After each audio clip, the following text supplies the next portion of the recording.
Okay, kara salam alaikum ya jama. Mi bengan nial ngan wala che pise yogor. Abadan ye pise yogor. Mi ban nial ka je. Me jin jikany. Yen jikany di ali kon ni titiana chang tingai u ne binti weli un kangai u jibiti u ne lar ko nguken. Tiara artin ne ngan to me diel ka jikany TikTok. Ka ye jikany mangai ro de use TikTok. Ngam yelu. Ngam yelu yadda me be shona lielu ba kamra lielu ngalene. Tilama tinga pis.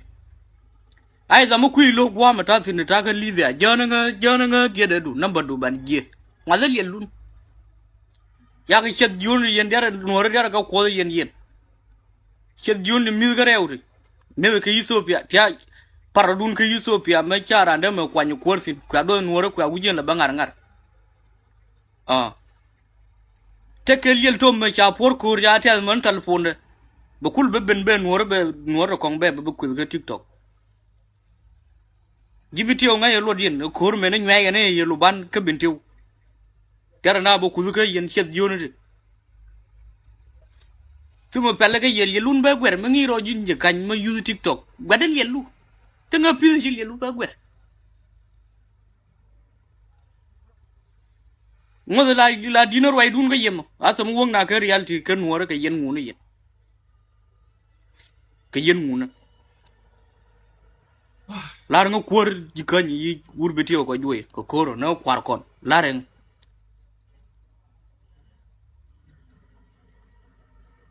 missing me way in GBT record you TikTok. Gin me ngiro do use TikTok. Kata ga live me ne kuzu gitin. Ngum wi atin. Kara mu kuzu ni kyanga aramu tim luanga lana. Ko ga dedi ga ya lar ne. Mene ramu wi ka char. Pale wore rit ko ran me ta te me tetare. La wi. Jikany go ne tari en ga TikTok ngum wi ga live din. Kome na we lan no ne bane nang serial ku ne di ko kon jibitio ko me ne du nan tim lan tin de no ngone liran ti kon ne yong ka Europe kan ti kon te Australia ti kon yaro dol su ko mami ne kan ti kon yipil mo mo di live ku ne wa jibitio wa quiz ngum we join live bien kara mo quiz ra mo si ko lu long ko me aran mo ya de ka wai bo garo de duel bo quiz me ya ko ke ne balan na nyi ka kwan ka wai na ya moy mi le me dit cha nya moy ka mu ko na ran ba me ko ka kel ba ko ji kan me ko ra thong mi na lan nu na nyen ke ko lu ko jin me jin ji kan me to ko mu ko jibitiyo to ka Europe du mo ro du ran betiyo du pot ci bi goro te ka masakina ba lo na jaw ko to me accept jibitiyo ne di kon to ka ju masakini kon ka ne di kon to ka Kenya de ko na bang lor ma ram sim ngi tin yen jikany dia le bi bab ko jikany ko ngen che la rai ka ma ngai ma la re la ma kwe ano che bi kai yam e bi jen me yam yen ne ti kon di to jikany di kon ngai ku ne nora ka ne nga na kien ko jikany ta silin kan sin kito Ethiopia de kon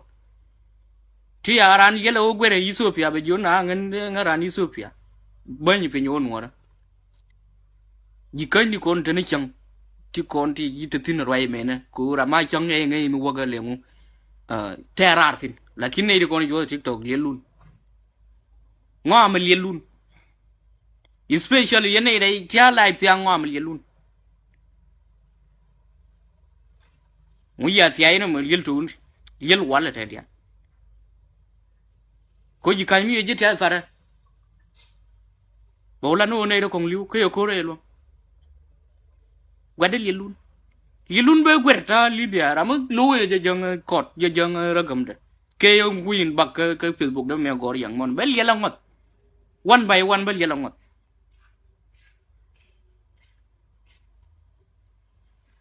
biti ugurun te dor me jey sin me diri jigu ko jin ngum diu len jin ka du me ye de ne chang che jien yo te luang ke ro mu chiende te me din me de lenji ka berar je du tem di le no guru yi di jin yin jikany gon ngai o nuora lengu tiara tin jikany gon ngai o nuora lengu tiara tin ko e bi ku yam ba ku ka mi na ne lo lakin ti kon yo tiktok lien ti ko no ra ka gwadel lien ngamal lien yel waliti wal yelun ngom yelun bangot ko ngene de lat ko dar way ngene ma te karam ma lu ya way la dem me bal yela ngot